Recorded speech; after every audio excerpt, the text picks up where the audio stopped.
తాకట్లో ఉన్న బంగారాన్ని విడిపించి ఆ రోజున మార్కెట్ ధర కట్టి మిగిలిన డబ్బును మీకు అందిస్తుంది కొమ్మూరి గోల్డ్. ఆ శ్రీనివాసుడు దయవల్ల ఈ శ్రీనివాసుడు నా కూతురు మెళ్ళలో తాళి కడితే నా కూతురి జీవితం ఫోటోకి ఫ్రేమ్ కట్టినట్టుంటుందని ఎంత దూరం వచ్చానండి.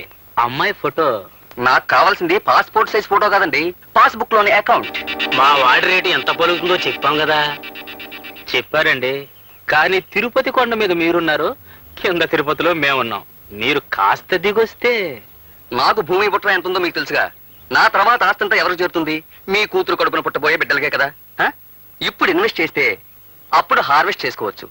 కనుక 70,000 ఇప్పించండి. ఈ పుచ్చంకాయకి ఇంత రేటా? శివ శివ తోయవయ్యా. పిల్లకు చదువు తక్కువ అనుకుని అలా అడుగుతున్నారేమో. మా అమ్మాయి బిఏ పాస్ అయింది బాబు. కాలేజీలో చదివిందా? గుడ్ గాడ్, ఆ సంగతి ముందు చెప్పలేదే. నేనేదో పల్లెటూరు పిల్ల అనుకున్నాను. పల్లెటూరుది అయితే ఆమె కింద బొట్టు కాటుగా సరిపోతుంది. చదువుకున్న పిల్లకి పౌడర్లు, స్నోలు, లిప్స్టిక్స్, అబ్బబ్బబ్బా ఎంత ఖర్చు. పైగా మీ అమ్మాయికి 18 సంవత్సరాలు అంటున్నారు. ఇంకో 82 సంవత్సరాలు భరించాలన్నమాట. బాపురే. పోనీ ఓ పని చేయరా అబ్బి, 82 సంవత్సరాల దాన్ని చేసుకో. 18 ఏళ్ళు పోషిస్తే సరిపోతుంది, ఖర్చు ఉండదు. బామ్మగారు, మీ పని మీరు చూసుకోండి. ఇందాకడి నుంచి చూస్తున్నాను. పాపం ఆయన పిల్లనిద్దామని వస్తే మీ ఇద్దరు ఆయన అలా కుమలు పడుస్తారేంటి? ఓరే అబ్బాయి, నీ అంట నీ ఇంటికి రావాల్సిన పిల్ల నీ చిటికి నీళ్ళు పట్టుకుని ఒద్దిగ్గా రావాలిరా. అంతేకాని వేలకు వేలు పట్టుకుని దర్పంగా కాదు. చాలు చాలే అమ్మ చెప్పొచ్చు. ఒడ్డు నిలబడి అంతా నీతో చెప్పేవాళ్లే. కావాలంటే నీ మనవడికి ఇచ్చి కట్నం ఎక్కడ పెళ్లి చేసుకో. వెళ్ళరా. ఇదిగో చూడండి, 70,000కి దమ్మిడి తగ్గం. మరీ అంత కష్టం అనిపిస్తే ఒక దండం పెట్టి వెళ్ళండి. అమ్మా, సంతకెళ్ళి కుమ్మి ఎద్దును కొనబోయాను. నాకు ఒక్కగానొక్క కూతురు, చదువుకుంది, అందగత్తి కూడాను. ఇప్పుడు అక్కడ జరిగిన మాటల్లో మీకు మనవాళ్ళు ఉన్నారని తెలిసి. అయ్యో బాబు, పెళ్లి కావాల్సిన నా పెద్ద మనవడు ఏం చదువుకోలేదు మరి. ఇప్పుడే కదా బామ్మగారు చదువుకున్న వాడిని చూశారు. నా బిడ్డ భవిష్యత్తు బాగుపడాలంటే చదువు ముఖ్యం కాదు, సంస్కారం అని అర్థమైంది నాకు. మీ ఇంట్లో అడుగు పెడితే నా బిడ్డ సుఖపడుతుందన్న నమ్మకం నాకు ఏర్పడిందమ్మా. సంతోషం. నా మనవడికి కూడా ఒక మాట చెప్పాలిగా. వాడిప్పుడు పని మీద పట్నం వెళ్ళాడు.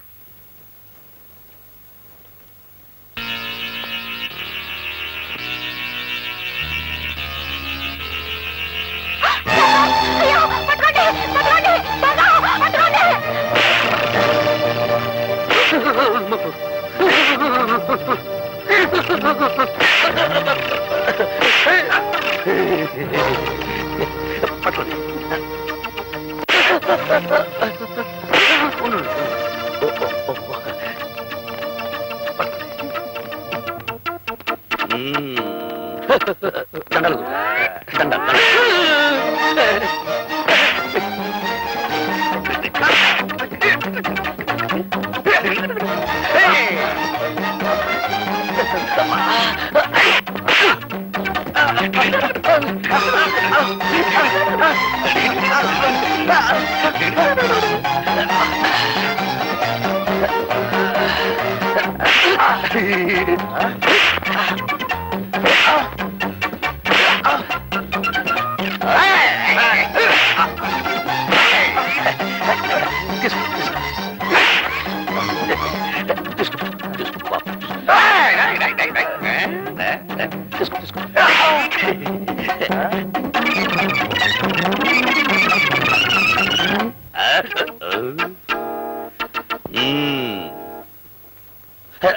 సంచులు అన్నీ ఉన్నాయో చూసుకోండి.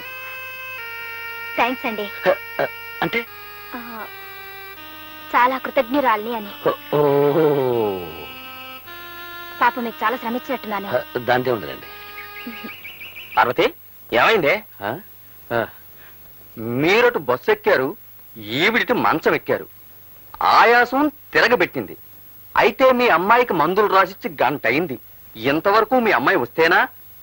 ఏమిటమ్మా ఎంత ఆలస్యం? ముందా మందులు ఇటివమ్మా. ఎంతకీ ఇతనెవరు? ఓ రౌడీ. రౌడీయా? ఈయన కాదు నాన్న. ఓ రౌడీ నా బ్యాగ్ పట్టుకొని పారిపోతుంటే ఈయన వాడిని చితకతన్ని నా బ్యాగ్ నాకు ఇప్పించారు. చాలా కృతజ్ఞుడి బాబు. ఎంతకీ మన దేవురు? దిబ్బలపల్లండి. వస్తాను. అలాగు బాబు. దెబ్బల పాడమా? ఎవరి తాలూకా? నారాయణమ్మ గారు మనవునండి. వస్తాను. అలాగు బాబు. నారాయణమ్మ గారి మనవడవా? కొంప తీసి ఆవిడ గారి పెద్ద మనవడివి కాదు కదా?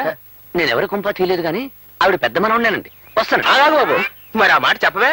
లోపలికి రా బాబు. వద్దులేండి. రా బాబు. వదిలేండి. రమ్మంటుంటే వదిలేండి. రా బాబు. ఏమండి? నా కొడుకు, నా కొడుకు, కొడుకు. ఏమై, మన అమ్మాయికి సంబంధం చూడడానికి వెళ్ళొచ్చాను కదా. ఇతను ఎవరో కాదు, మన కాబోయే అల్లుడు. ఏమన్నారు? అవును బాబు, మా అమ్మాయి సంబంధం దృష్ట్యా మీ బామ్మగారిని కలిశాను. కానీ నువ్వు అప్పుడు అక్కడ లేవు. దైవేచ్ఛ నువ్వే ఇక్కడికి వచ్చావు. బామ్మ ఏమన్నది? ఆవిడ ఒప్పుకున్నారు. ఇక నువ్వు అంటే చాలు. ఒప్పుకున్నారా? అయితే నేను కొంచెం ఆలోచించాలండి. ఎందుకు? నీకేమైనా కట్నం ఇవ్వనని? ఆ, కట్నం ఇచ్చేటట్టుంటే అసలు నేను పెళ్లి చేసుకోనండి. మరైతే చదువుకోలేదని సందేహమా? మా అమ్మాయి బిఏ చదువుకుంది బాబు.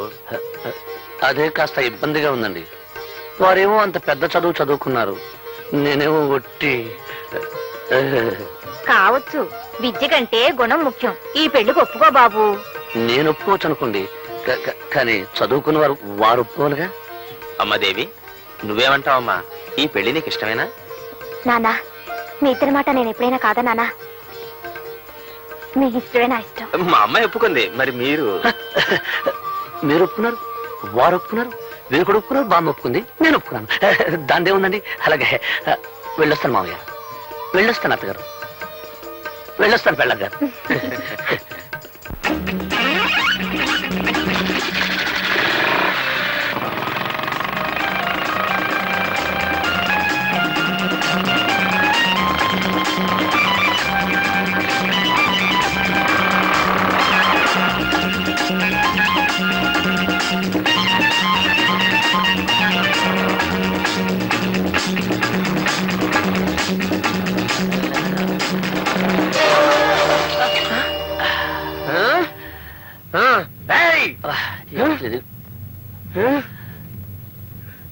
వదులు. రిక్షా వాడిని నన్ను కొడతావా నువ్వు? ముందు మా యూనియన్ వాళ్ళని తీసుకొచ్చి నీ పని చెప్తాను.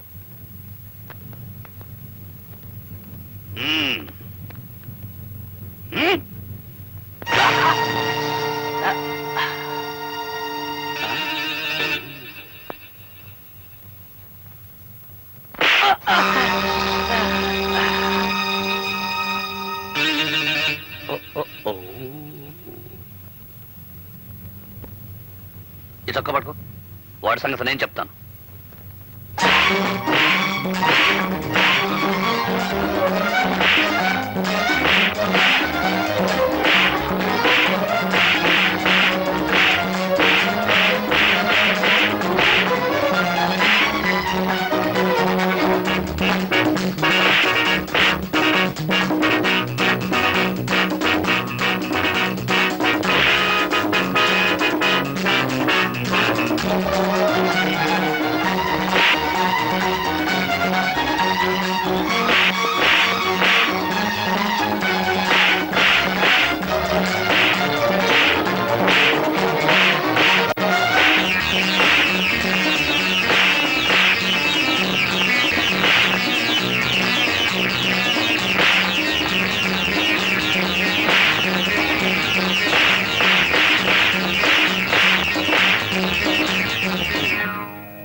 ఒరే తమ్ముడు, ఏమిట్రా ఆఖరిలో ఇంత దెబ్బ కొట్టేశావు? నిజంగా తగిలిందానే? ఐఎమ్ సారీ రా. నువ్వు మాత్రం ఇక్కడ నిజంగా కొట్టలేదేంటి? పర్లేదులే. ఒరే తమ్ముడు, మనం ఈ మాత్రం కొట్టేసుకోలేదనుకో, ఆ రిక్షావాడు యూనియన్ మనుషులను తెస్తానంటున్నాడు.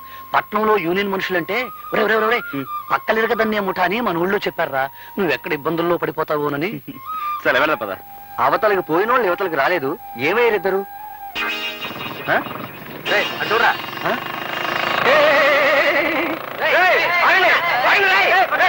అన్నయ్య, అసలు పట్నం ఎందుకు వచ్చావు? కాలేజీ మూసేస్తున్నారు కదా, నేను ఇంటికి తీసుకెళ్దామని వచ్చాను రా. కానీ దారిలో చాలా ఆలస్యం అయిపోయిందిరా. ఎందుకు? ఏం జరిగింది అన్నయ్య? ఇక్కడ ఓ అందమైన చదువుకున్న అమ్మాయి నన్ను పెళ్లి చేసుకుంటానంటుందిరా. అయితే నేను చదువుకున్న అమ్మాయిని పెళ్లి చేసుకుంటాను. ఏమిట్రా, నీకేమైనా మర్చిపోయిందా? ఎంత చదువు చదివి పల్లెటూరు పిల్లని చేసుకుంటే నలుగురు నవ్విపోతారు. అది కాదు బామ్మ, ఇన్నాళ్ళు నువ్వు రెక్కలు ముక్కలు చేసి మమ్మల్ని పెంచావు. ఆ రాబోయే వదిన ఎలాగూ చదువుకున్న అమ్మాయి, నేను చదువుకున్న అమ్మాయినే పెళ్లి చేసుకుంటే పొరపాటు వాళ్ళిద్దరికి వంట వరకు తెలియదు అనుకో. అప్పుడు నువ్వు మా ఇద్దరితో పాటు వాళ్ళకి చాకరీ చేయాల్సి వస్తుంది. కనుక నేను వంట వరకు తెలిసిన అమ్మాయినే పెళ్లి చేసుకుంటాను.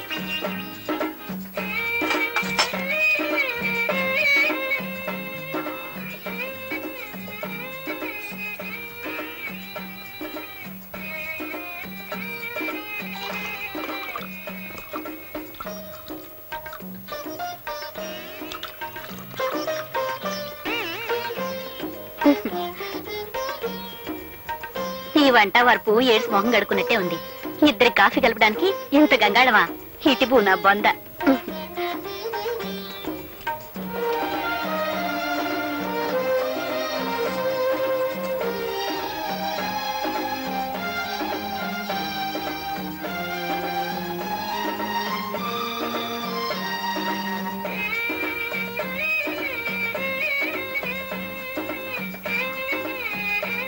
మా కట్న కానుకలు అక్కర్లేదు, అబ్బాయి పెళ్లి మాత్రం బాగా జరిపించాలి. ఓ ఘనంగా తప్పకుండా జరిపిస్తాం.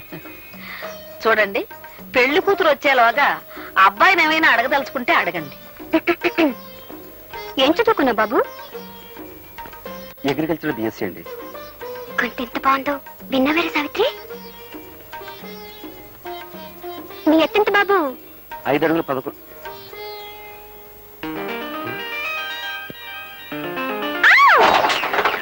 ఏమిటా చప్పుడు? అదిగోనమ్మా పెళ్లి కూతురు.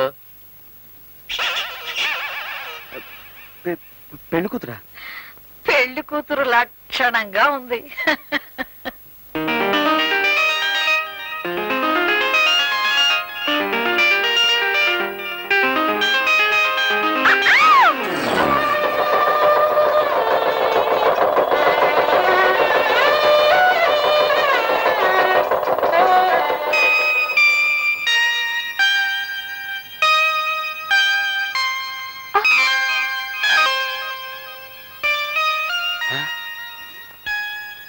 నువ్వు అప్పుడే వచ్చేసావా? నువ్వు రాకముందే రికార్డు వేసి తమాషా చేద్దాం అనుకున్నాను. రా నీకోసం రికార్డు వేస్తున్నాను.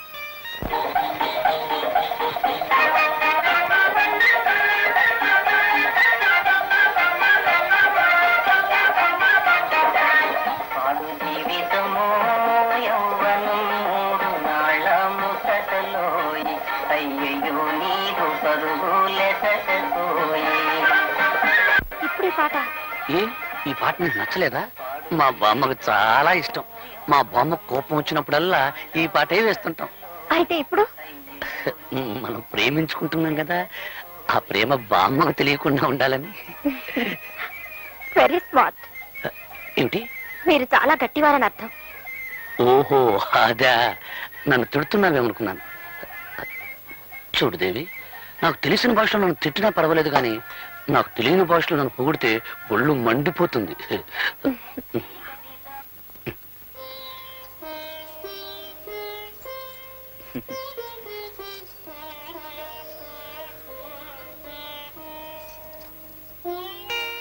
ఏమే పిల్ల, మీ ఆయన బాగా చదువుకున్నాడంటగా? అవును, నువ్వెంత అదృష్టవంతురాలువే. మీ ఆయనకు ఉద్యోగం వస్తుంది, నువ్వు పట్నం వెళ్తావు. నీదంతా రాజభోగమే తల్లి. ఏమండి, ఏమిటి? మనం పట్నం ఎప్పుడు వెళ్ళిపోతున్నావు? పట్నమా? అక్కడ మనకేం పని? మా ఊళ్ళో వాళ్ళంతా నువ్వు చదువుకున్న వాడిని పెళ్లి చేసుకుంటున్నావు, నేను చక్కా పట్నంలో కాపురం పెట్టేయచ్చు అన్నారు. అందుకని. ఓహో అలాగా. కానీ నేను చదివింది అగ్రికల్చర్ బిఎస్సీ. అంటే ఆ చదువు ఇక్కడ వ్యవసాయం చేయడానికే పనికొస్తుంది. ఏమండి, బిఎస్సీ అంటే ఎన్నో క్లాస్ అది? ఎన్నో క్లాస్ అంటే 15వ క్లాసు. అయితే ఇంకేమిటండి, 3వ క్లాస్ చదివిన మా శకుంతలే పట్నంలో పెద్ద ఆఫీసర్ ఉద్యోగం చేస్తుంది. మీరు 15 క్లాసులు చదివారు కదా, మీకు ఇంకా పెద్ద ఉద్యోగం వస్తుంది. నీ లెక్క ప్రకారం 3వ క్లాస్ చదివిన దానికి పెద్ద ఆఫీస్ ఉద్యోగం వస్తే నేను పెద్ద చదువు చదివాను కదా, అందుకని రోడ్డు మీద పులుకులు బజ్జలు వేసుకుని బతకాలన్నమాట. నేననేది చూడలే, నేను ఒక విషయం చెప్పనా? నాకు వ్యవసాయం చేయడం అంటే ఇష్టం, అది నా వృత్తి. పైగా ఇక మనకు బోర్డు భూములు ఉన్నాయి. ఓహో అలాగా.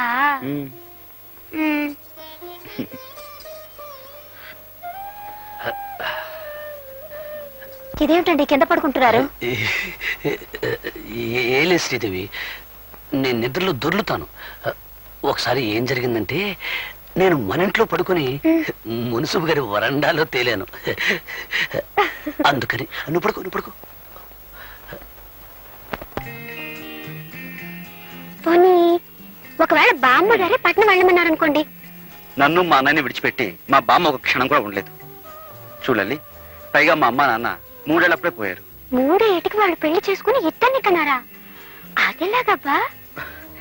ఎవత్రా ఇది? మర్చిపోయారా? నేను మీ సర్లే, ఆ పెళ్ళాన్నండి. విషయం నాకు డౌట్ లేదు. లోపల పెట్టు. మా అమ్మ నాన్న పోయింది వాళ్ళ 3 ఏళ్ల వయసులో కాదు, నాకు 3 ఏళ్ళప్పుడు. ఓహో అలాగా. అయితే మనం పట్నం వెళ్ళడం లేదు. చూడలేటమ్మా, మా వదిన కూడా అలాగే చదువుకున్న ఆవిడ, పైగా పట్నం పిల్ల. అలాంటి ఆవిడే ఈ పల్లెటూరు సర్దుకుపోతుంది. నువ్వేం పట్నం పట్నం అన్నావు అనుకో, నలుగురు నవ్వుతారు. ఏమిటి ఆలోచిస్తున్నావు?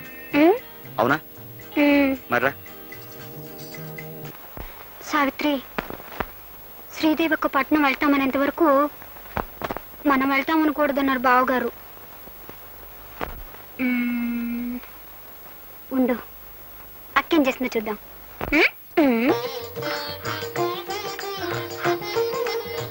దేవి, ఏడుస్తున్నావెందుకు?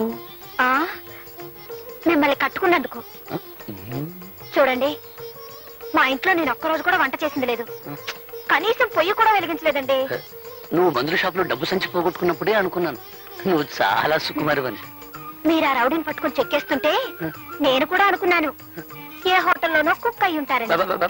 కుక్క అంటే? వంటవాడని. ఓహోహో, నన్ను తిడుతున్నావేమో అనుకున్నాను. మొగుడంటే నీకెంత ప్రేమే. ఏమిట్రా, ఏం జరిగింది? ఏం లేదు బామ్మ, ఈ సుకుమారి ఉల్లిపాయలు తరగటానికి బదులు చెయ్యి కోసుకుంది పాపం. అయ్యయ్యో, వంటింట్లో ఇదంతా సహజం రా. నువ్వులేమ్మా, నేను చేస్తాలే. నువ్వు ఉండు బామ్మ, ఇన్నాళ్ళు మాకు వంట వండి పెట్టింది చాలు గానీ కోడలు వచ్చా కూడా నువ్వు చేయడం ఏమిటి? నువ్వు పద. పర్వాలేదులేరా, చిన్న పిల్ల. నువ్వులేమ్మల్లే. నువ్వు పదవే, తను చేసుకుంటుంది. నువ్వు పద, పద. ఉండరా, తొయ్యి బాగా పడిపోతాను. పద. అక్క ఏంటి లే లే, మనం తాళి కట్టించుకున్నందుకు ఇక్కడైతే ఎగతాళే మిగులుతుంది. అదే పట్నంలో అయితే పొయ్యి ఉండదు, పొగుండదు, పిడకలుండవు, అన్నిటికీ సిచ్చులే కదక్క.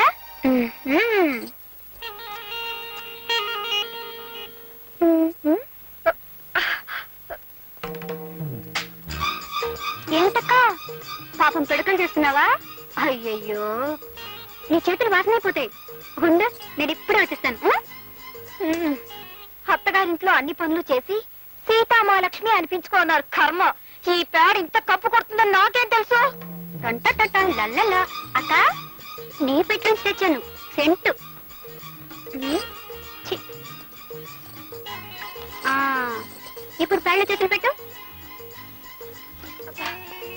చూసావక్క, సీసాడు సెంటు పోసాం. ఈ పల్లెటూరులే ఇంత. సెంటు కూడా పేడ కంపు కొడుతుంది. అదే పట్నం అనుకో, ఆముదం కూడా ఎర్ర రంగు పులుకొని సువాసన వచ్చేస్తుంటుంది.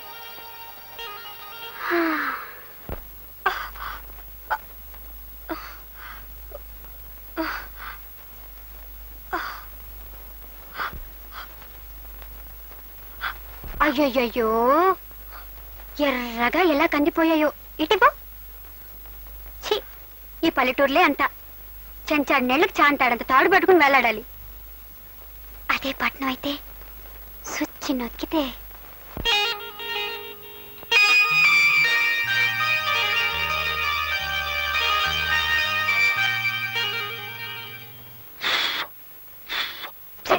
మీరు 1000 చెప్పండి, 1,00,000 చెప్పండి, మనం పట్నం వెళ్ళిపోదామండి. ఏమండి?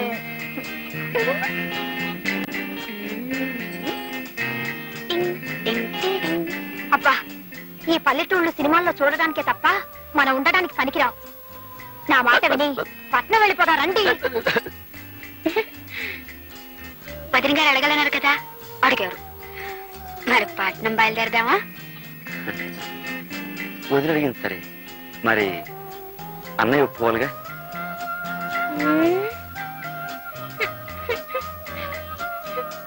అది కాదు దేవి, పట్నంలో నేనేం చేయగలను చెప్పు? సిమెంట్ రోడ్డు మీద బరిలు మేపనా? తారు రోడ్డు మీద ధాన్యం పండించనా? Don't be stupid. అంటే తెలివి తక్కువ వాజమలా మాట్లాడకండి అన్నాను. ఓహోహో, తిట్టేమో అనుకున్నాను. చూడండి, ఉం. నేను చదువుకున్నదాన్ని, ఉమ్, నాకు ఏదో ఒక ఉద్యోగం దొరకపోదు. మ్హూ. నేను సంపాదిస్తానంటున్నాను కదా. మరి నేను మీరు ఇంట్లో ఉండి వంట చేస్తూ ఉండండి. గొప్పగా చెప్పావు దేవి. పంట పండించే రైతును కాదు, వండి వడ్డించే వంటవాణ్ణి చేసుకోవాల్సింది నువ్వు. అది కాదండి. తెలివి తక్కువ వాద్యంలా మాట్లాడుకు. వచ్చే జన్మలో అయినా పట్టణంలో పుట్టాలని దేవుని ముక్కం. పడగ